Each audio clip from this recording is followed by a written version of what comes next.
성도 여러분, 좋은 아침입니다.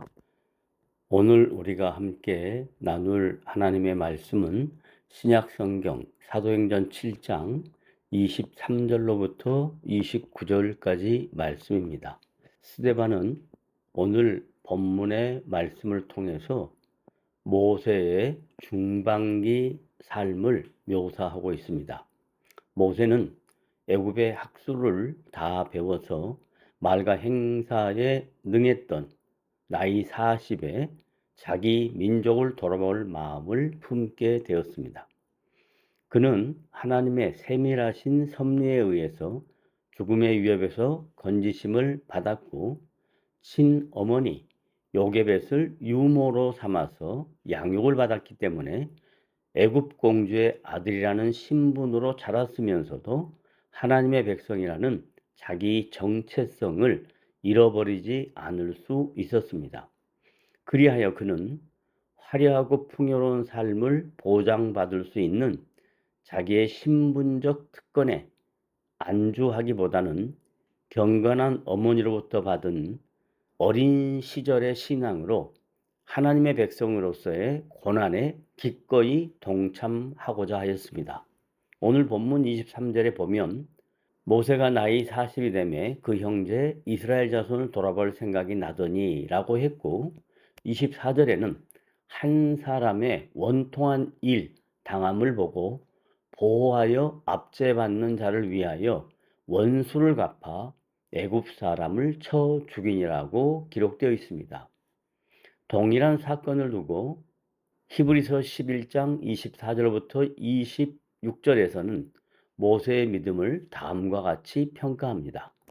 믿음으로 모세는 장성하여 바로의 공주의 아들이라 칭함을 거절하고 도리어 하나님의 백성과 함께 고난받기를 잠시 죄악의 낙을 누리는 것보다 더 좋아하고, 그리스도를 위하여 받는 능욕을 애굽의 모든 보화보다 더 큰 재물로 여겼으니 이는 상 주심을 바라봄이라 라고 고백합니다.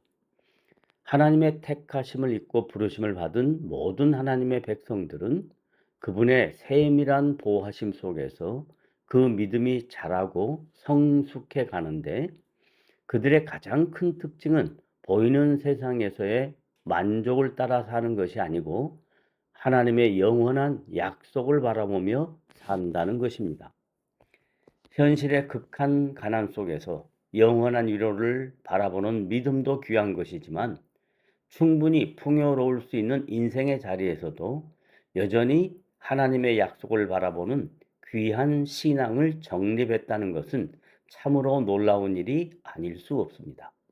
바로의 궁궐에서 호화롭게 자란 모세가 어린 시절 유모의 자격으로 자기를 양육한 어머니 요깶에서 신앙 교육을 통해서 이토록 훌륭한 신앙이로 장성할 수 있었던 것은 분명코 하나님의 기적적인 섭리였다는 것을 인정하지 않을 수 없습니다.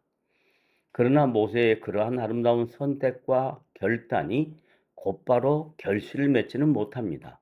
그는 자기 민족을 향한 그 위대한 뜻을 펼쳐보기도 전에 다른 사람도 아닌 이스라엘 백성들에 의해서 그 꿈이 좌절되고 맙니다. 스데반은 모세의 이야기를 설교하면서 이 부분을 지나치지 않고 다음과 같이 지적하고 있습니다. 저는 그 형제들이 하나님께서 자기의 손을 빌어 구원하여 주시는 것을 깨달으라고 생각하였으나 저희가 깨닫지 못하였더라 라고 말씀합니다. 보다 넓은 의미에서 출애굽의 사건을 생각해 보면 모세가 40세에 민족을 구원하는 일을 성공하지 못하고 광야로 도망가서 다시 긴 세월을 연단을 받아야 했던 것은 하나님의 세밀한 계획의 일부였습니다. 스데반이 이것을 모를 리가 없었습니다. 이스라엘을 구원하는 일은 선한 뜻을 가진 한 위대한 인물 모세가 주도하고 백성들이 동조하여 이뤄내는 민족 해방 운동이어서는 아니 되었던 것입니다. 출애굽의 역사는 아브라함과 이삭과 야곱에게 맹세하신 하나님의 구원 사건이며, 하나님께서 전적으로 주도하시는 일이라는 것을 분명히 하셔야 했기 때문에 모세가 자신의 의지와 패기를 모두 상실하는 그의 나이 80세까지 그를 광야에 두고 침묵하셨던 것입니다. 성도 여러분, 오늘 우리가 이 말씀을 통해서 배울 수 있는 것은 우리가 생각하고 우리가 기대하고 우리가 요구하는 삶의 내용들이 당장 이루어지지 않는다 한다 할지라도 하나님께서는 모세의 인생 속에 40년 간섭하신 것처럼 하나님의 방법과 하나님의 때에 여러분의 삶에 필요한 것을 채우시는 선하신 그리고 약속을 지키시는 신실한 하나님이라는 것을 믿으시고 오늘 하루도 의미 있게 가치 있게 살아내는 복된 지체들이 되시기를 주님의 이름으로 부탁드립니다.